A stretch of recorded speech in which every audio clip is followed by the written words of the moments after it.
Welcome to Conversations. My name is Suresh Kocharu. A tragedy has hit Kerala. Twin landslides hit a small town and many villages in Wayanad yesterday and have killed more than 150 people, and the count is still rising.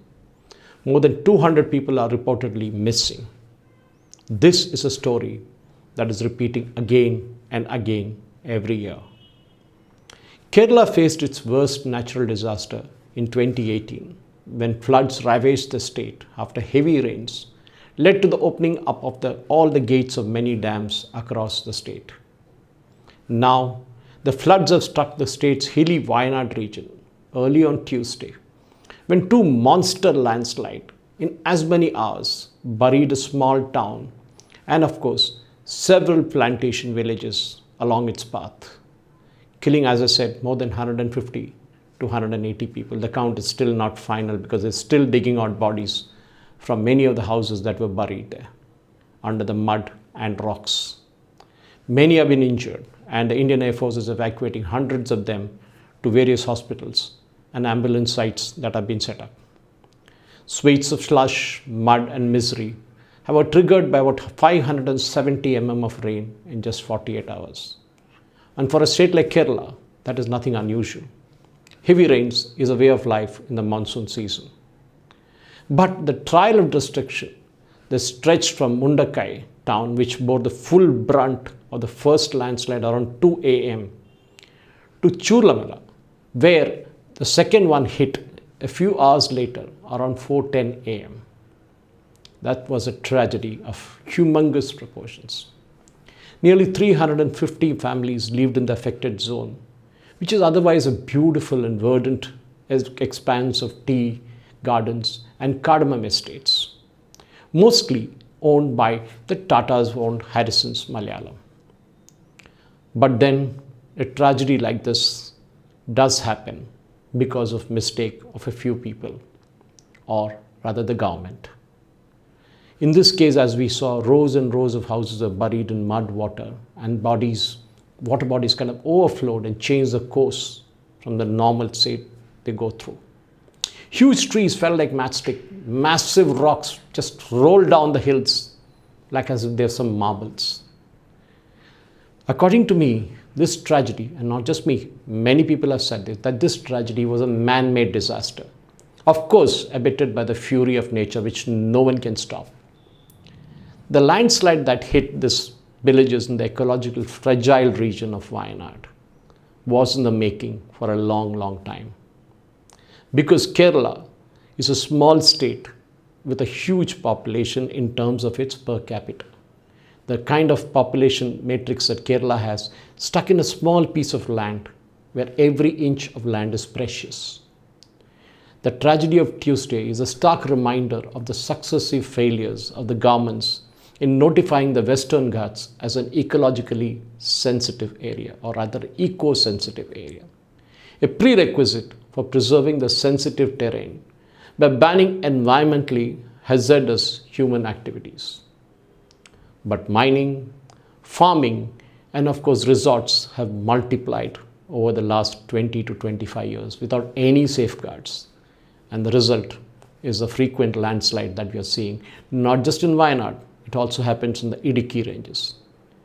In Kerala, successive governments have played around with this. They always blame the other one, the nature, or even the union government, or the Madhav Gadgil and Kasturi Rangan Commission, which we'll take up as we go along. Be it the Congress-led UDF or the CPM-led LDF, these governments have over 40 to 50 years issued pattas to thousands and thousands of acres of forest land along the Western Ghats. These pattas were issued usually with the Tahsildars under pressure from the government. And that has led to the present tragedy. Reckless exploitation of land and rampant constructions have denuded the mountains that were once flush with trees. And once a torrential downpour happens, like it happened on Tuesday, a landslide of this proportion is just waiting to happen. Of course, this brings to the forefront the much ignored fact about the Madhav Gadgil Commission. What is it all about? Of course, later we had the Kasturi Rangan Commission also. What do these reports of these two commissions say? And we will take this up in a part by part series because it's too huge a subject to be dealt in just say 10 or 12 minutes. Despite 5 draft notifications by the union government since March 2014, March 2014 was when we had Manmohan Singh as the Prime Minister, and later on Narendra Modi took over from the June period onwards. The states, including the entire Western Ghats states, all refused to notify it, but later on they relented. But Kerala and Karnataka are still not on board for the final notification, leaving these ecologically sensitive areas unprotected. It is learned that one more draft notification, the 6th one, was expected to be issued just as a tragedy struck, as the validity of the 5th notification had lapsed. But then what do you do if you expired notification is on there and nothing is done about it? You might notify it again, but the state governments care a damn for it, especially the Kerala and the Karnataka governments. This draft, of course, the one that is coming up, the 6th one, will give another chance to work towards building a consensus that has kind of eluded the region for the past decade. The entire Western Ghats, which starts from Tamil Nadu, actually a small part of Tamil Nadu down from Kanyakumari, Nagarkoil onwards, spans across 6 states: Kerala, Karnataka, Tamil Nadu, Goa, Maharashtra and Gujarat. It is the second most landslide prone region in the country after the Himalayas. So you can imagine what that region is sitting on. It's literally a powder keg that it is sitting on. Though the Maharashtra and Goa governments sought a reduction in the extent of the ESA, the ecological eco-sensitive areas as we call it, within the respective states for allowing certain types of activities to take place, like development works they're talking of. Because you need development, but also you need to take care of the environment. You can't do with just one and without the other.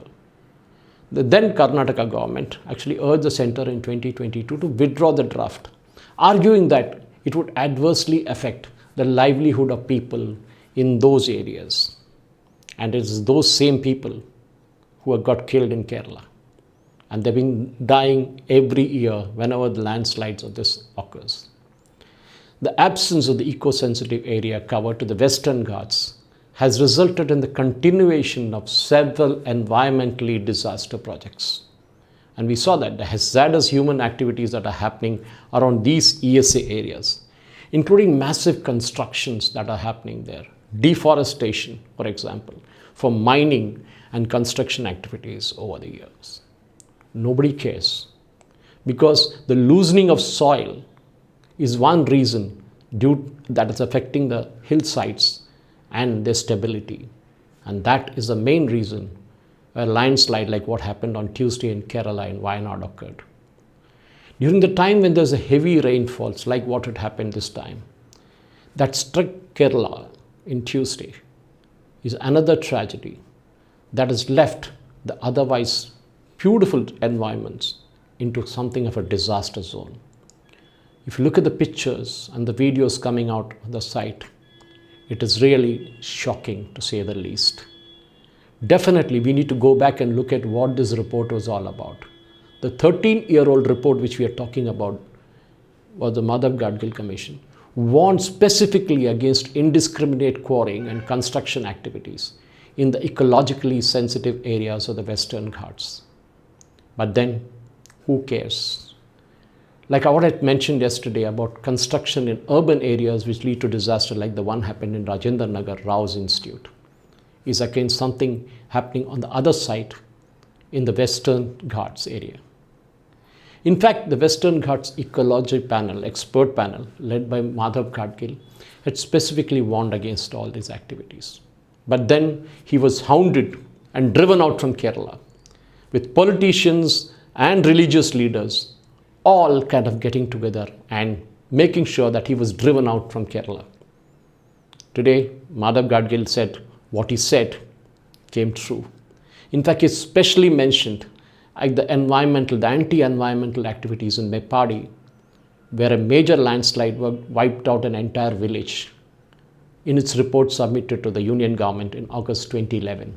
This was when the Manmohan Singh government was there. Meppadi, which is in the Vaitri Taluk of Kerala, is where Mundakai, Churlamala, Attamala and Nulpura villages, and that villages, few of them bore the brunt of Tuesday's deadly landslide, and was one of the 18 regions that was mentioned, ecologically sensitive villages, sensitive regions that were mentioned by the Madhav Gadgil Commission. But then nothing was done about it. In hindsight, we are all experts, but surely we need to do something about this. We cannot let a tragedy like this keep happening and happening and happening again. We need to take care of the interest of the people who live there. At the same time, we need to respect nature. Because when you don't respect nature, you get what we're seeing in Kerala today. And not just Kerala, it can happen in Karnataka. We saw that in the Shirur landslide, where a couple of trucks and few people died. The same thing happened there. It happened in Kodagu, where there were landslides again a few years before. So we need to ensure that the Madhav Gadgil-led panel or the Kasturi Rangan report is relooked, and the ecologically sensitive zones and areas across the Western Ghats are protected. We need to ensure that the restrictions and regulations on construction activities, because we saw hundreds of resorts coming up in all these regions in the Western Ghats, be it the EZ1 or ESZ2, these two categories of regions need to be really looked at. And quarrying and red category industries should not be allowed, especially in ESZ1. And definitely, where there's quarrying, it has to be stopped totally. But as I said before, the politicians care a damn, and they care a damn for people's lives. Whenever tragedy occurs, they all land up in front of television cameras, make grandiose announcements about compensation and rebuilding of houses, till a tragedy strikes another place. Ladies and gentlemen, we need to do what we need to do. We need to build a pressure on the governments, especially in Kerala and Karnataka, to respect nature, to look at the Gadgil and maybe even the Kasturi Rangan reports, which actually had diluted the Gadgil report a bit. But whatever said and done, we need to do. Because be it the union government or the state government, and that is what the main thing is, because the union government had actually initially rejected the Gadgil report and then set up the Kasturi Rangan report. But then when the Kasturi Rangan report came, they didn't want it either. And then the state government in Kerala set up another commission, the Women Commission. I mean, one doesn't understand what this is all about. At least debate the report that has come in, look at it, speak to the local people and tell them the danger they are living in. Relocate them to other areas, if possible. Otherwise, they're sitting on a powder keg every day. They don't know where the next landslide is going to come from. That, ladies and gentlemen, is extremely important. In the next part of our report, we will look at all these commissions, the three commissions, the Madhav Gadgil, the Kasturi Rangan, and of course the Women Commission. All these will be looked at in details, and we'll see what they said and what was not implemented. Thank you for watching. Jai Hind.